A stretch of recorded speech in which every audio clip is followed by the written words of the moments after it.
5 in a row. Second time, I think, all time. A 1-7 team won 5 in a row. Last team to do it, the 1994 Giants. And we just beat the New York Giants.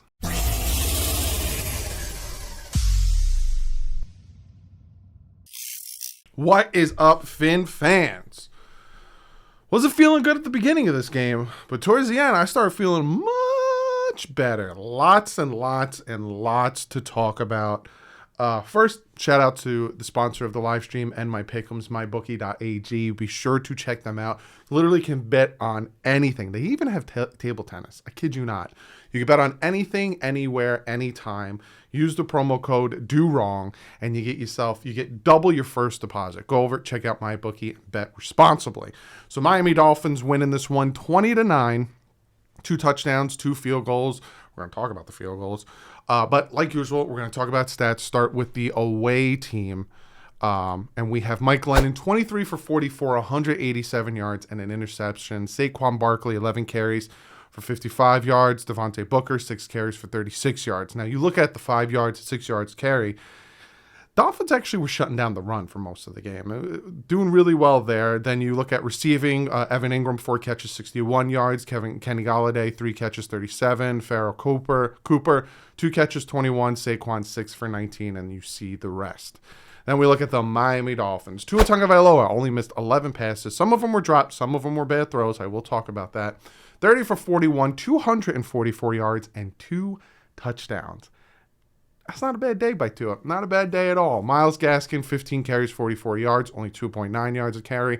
Savon Ahmed, 8 carries for 23 yards, 2.9 on him as well. Jalen Waddle, 10 yards off. And I will say this, if he caught that pass on the slant that he dropped, he would have had 100 yards receiving again today. But Jalen Waddle also has the rookie record for receptions of the Miami Dolphins, beating out Jarvis Landry. Devontae Parker, 5 catches, 62 yards, and that amazing toe tap to get us the first down towards the end of the game. Mike Gesicki, 7 catches, 46. Albert Wilson, 4 for 26. And Hunter Long got a catch, 1 for 8. Also, we'll look at some of the other stats in this Mamma Jam. Time of possession was very close. Dolphins had the ball for 30 minutes and 40 seconds, and the Giants had the ball for 29 minutes and 20 seconds. Very, very close. Total yards, Dolphins only eked out the Giants by 47 yards, 297 to 250. When it came down to third down efficiency, they were pretty much the same. Rushing first downs, Giants had 6, Dolphins only had 1. So looking at this game, offense was messy. There's no sugarcoating it. Offense was messy. Tua sailed a few of his passes. I noticed the one to Gesicki hit him in the hands, but it was kind of a high pass. He still got to catch that Gesicki, but it was a high pass on that one. There was a few drops by Albert Wilson, a drop by Waddle, but at one point, Tua was a little off on his throws. He was either sailing them, or there was the one, I think it was second down when we were trying to eat the clock up, and he just stared at the check down, and he had time in the pocket. And I'm like, Tua. And I got so frustrated because that's literally the thing that people bash him on. Like, if you hear this, you had time. Don't just try to force a throw, which got batted down at the line of scrimmage. Check out your other options, which he then eventually did. And, the Parker and then another pass to Gesicki for a nice catch. So it's like, Tua's inconsistencies drive me nuts, but 30 for 41, 244 yards and 2 touchdowns. He had a decent game today. A lot of underneath routes. I want to see them push the ball down the field more.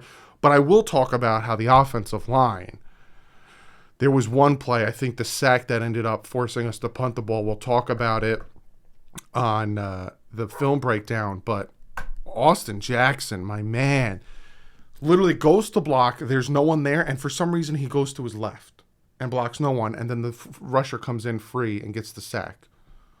We'll talk. I'll point it out in the film breakdown. But the offensive line struggled. Definitely struggled. When it comes to the run game, again, struggled. What hurt us the most, too, because a lot of times we'll march down the field, is we didn't have Philip Lindsay, and then unfortunately Patrick Laird went down with a knee injury. Those are the guys that, when it's third down, you're going to put them back there to give Tua that extra time, because we saw with Liam Eichenberg last week where he just let the rusher go. We've seen it where these guys, the offensive line struggles to pass block. So it really hurt us on that aspect of it. And also the drops. But the offense in a whole, because I'm not really going to pinpoint who was struggling, because like I said, at points Tua was struggling. Most of the time the offensive line was struggling. We had a few drops here and there. The offense needs to do better. You're not going to be able to only put up 20 points against certain teams and win. The Tennessee Titans, their defense is really good. The New Orleans Saints, their defense is really good. Patriots, their defense is really good. Jets are the Jets. It doesn't matter what their record is. It's a division rival. So the offense needs to do much better. Much better. They need to have Atlanta Falcons game where 4 touchdowns. You know what I'm saying? Let's flip it to the good side, right? The defense.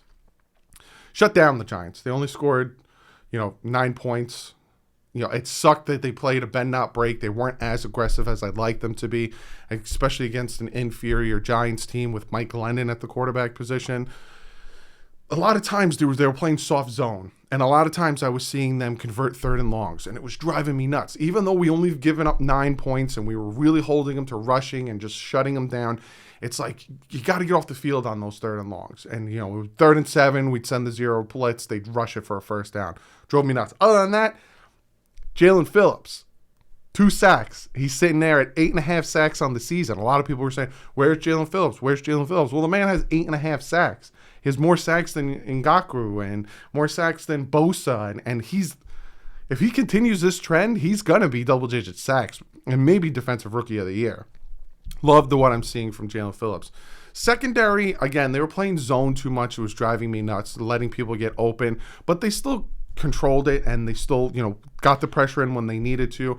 The defense won us this game. Plain and simple. Them pinning them and forcing the punts to be short. I don't think any of our drives are really that long on the touchdown drives. 84 yards on the first touchdown and 61 on the other. So the 84-yarder was the longest touchdown drive, which ended in a beautiful touchdown to Matt Collins. Other than that, a lot of our drives were real short, which was absolutely driving me nuts on offense.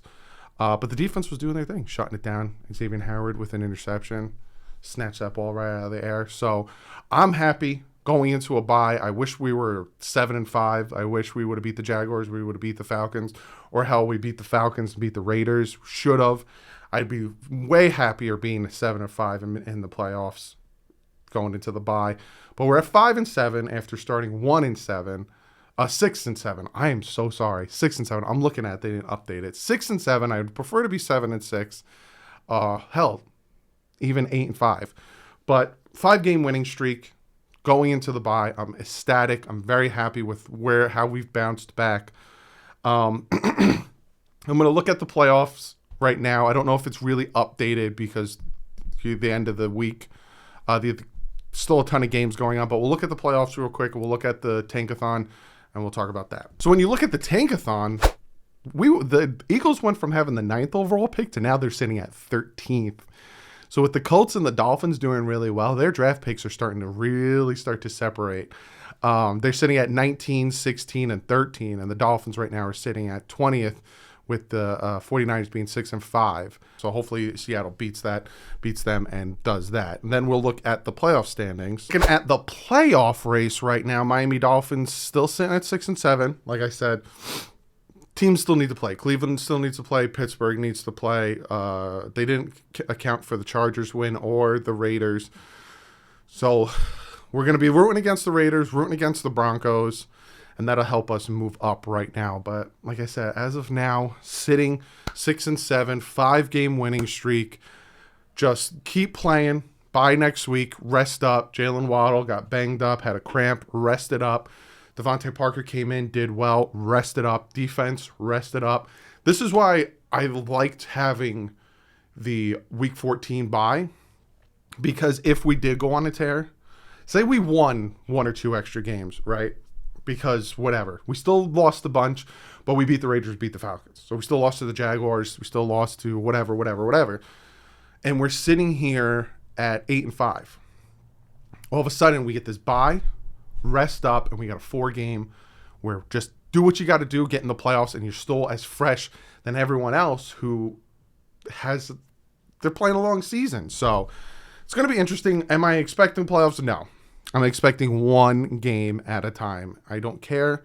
One game at a time. We got to bye. Going to face the Jets. That's all I care about. Then we'll think about the Saints. Taysom Hill. Is it going to be, who else? I don't care. Same thing with Tennessee. Don't care. One game at a time. But be sure to comment below. Let me know what you guys think. Like I said, later on tonight, the best of the live stream is going to be up. And I still owe you guys 20 push-ups. You will get your 20 push-ups. I promise you that. But other than that, guys, I'll see you later tonight. But like usual, stay classy. Fins out.